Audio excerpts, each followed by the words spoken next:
Hello, my name's Julia and these are the representatives of our DNC project groups. We're going to talk to you today about our planning for DNC and how different factors affected us. Hi, I'm Miles, I'm representing the fundraising group. For our planning we did quite a lot of things. One thing that we decided to do was making itineraries. So when it came up to the event, we would make an itinerary and share it with everyone so everyone can see. So everyone knows, like, for example, how we were getting to our destination, for example, getting the bus at what time. We used these just to make sure everyone was informed of what we were planning on doing. Hello, my name is Monica, I represent the social group. Within our groups, we delegated documents to allow us to meet deadlines. This allowed us all to work to our strengths. Hi, my name's Elvis and I was responsible for the training project. One of the most important things was to ensure that deadlines were met. This is because it allows everyone to have extra time when they know that when things have to be done. This allows everyone to be organised and ensure that everything runs smoothly. Hey, my name is Elsa and I'm a representative of the report group. One of the things that we've learned to deal with is flexibility and making sure that when we had events that needed to be done but things got in the way, we were flexible and able to deal with it. So like with the sponsored walk, when it started to rain, we changed the date so that we could complete it successfully. As a seminar group, we've developed a lot of competencies during this process. As a class, we've learned a lot of new skills, and one of them is probably increasing our skills range. There are lots of things that we didn't necessarily know how to do, for example doing Gantt charts and critical path, and as a group we work together in teaching each other and utilising people who are best equipped for these projects and who've got the best skills to teach. As a team, we worked on our group deadlines. We focused on making deadlines for each individual project that we aim to meet. We also aim to meet our deadlines a few days before end of task, so we can fix any problems. Another thing we've done as a seminar group is being able to work as a team. We've had several meetings in and out of uni in order to discuss what we could do to improve our documents and what's going well and what isn't. As well as this, we've used Dropbox where we can upload our documents so people can share their ideas. We have also learned to improve our communication skills. This is through creating a Facebook page so we can upload photos and we can all see it. And we also have a group chat to all communicate to each other. A big part of uni is independent learning. So we've developed our ways of using our initiative.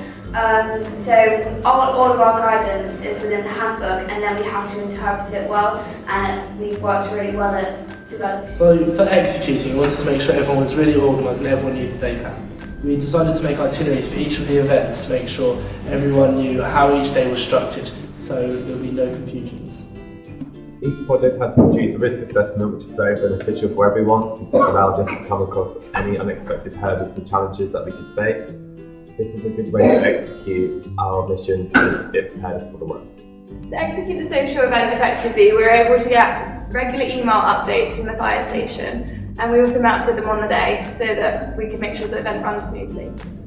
We took the attendance on meetings down to find out who contributed what, and to make sure that if someone didn't attend the meeting, we'd be able to direct message them or get in contact with them and tell them what was discussed and if there was any work, what they had to do. We decided to use Dropbox so we were able to monitor everyone's documents, whether they had completed what was set for them, and everyone was able to have a look at them, see what work they have done and if it was right. We have regular meetings to monitor our progress and had meetings as a large seminar group as also in our individual projects. The organisational chart is a flat structure, meaning there's more creativity, empowerment, and there's much better communication because there's less levels in the hierarchy triangle.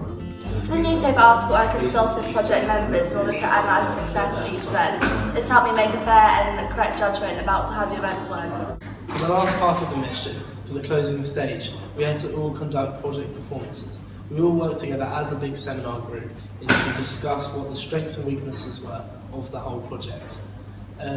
We then worked out where we could analyse this and continue this further on how we could better improve ourselves next time. Okay, so Friday the 20th of November, 3 days before the submission date, I can finally and comfortably and truthfully, more importantly, say that Seminar Group E is finally a team. We haven't been able to speak about it in any deliverables so far.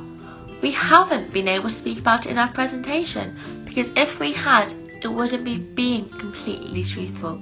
However, I can now finally say it because it is now finally truthful.